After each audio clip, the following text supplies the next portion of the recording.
लाल सागर व्यापार को लेकर economic think tank global trade research initiative यानी GTRI की रिपोर्ट में बड़ी चिंता जताई गई है।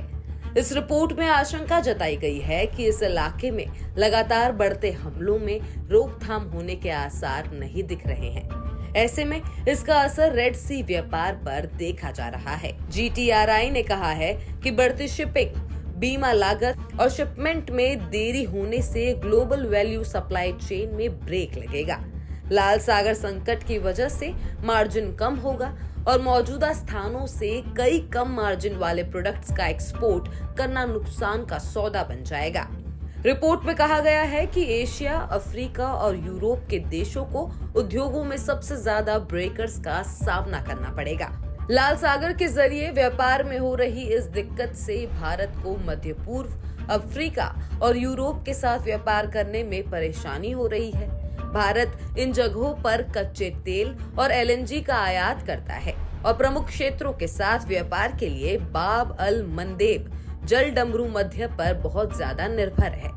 ऐसे में इस इलाके में किसी भी तरह की मुश्किल होने पर काफी ज्यादा आर्थिक और सुरक्षा जोखिमों का सामना करना पड़ता है। 2022-23 में भारत के कच्चे तेल आयात का करीब 65% यानी 105 अरब डॉलर इराक, सऊदी अरब और दूसरे देशों से आया है।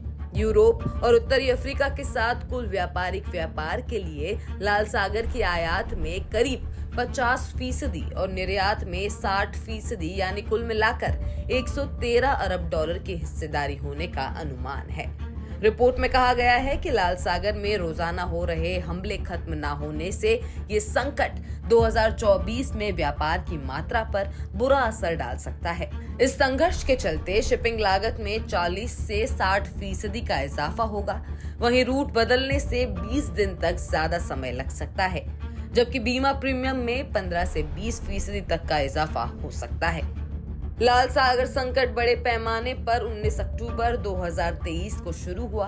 ये तब शुरू हुआ जब यमन में ईरान समर्थित हूती विद्रोहियों ने यमनी तट के पास मालवाहक जहाजों पर हमले शुरू किए थे। इस संगठन ने ऐसे किसी भी जहाज को निशाना बनाया है जो इजराइल से जुड़ा हुआ माना जाता है। हालांकि जिन जहाजों पर हमला किया गया उनका इजराइल से कोई सीधा संबंध नहीं था। रिपोर्ट के मुताबिक ये हमले अमेरिका और ईरान, हमास और इजराइल से जुड़े एक संघर्ष का हिस्सा हैं। आपको हमारी ये खबर कैसी लगी हमें कमेंट सेक्शन में जरूर बताएं।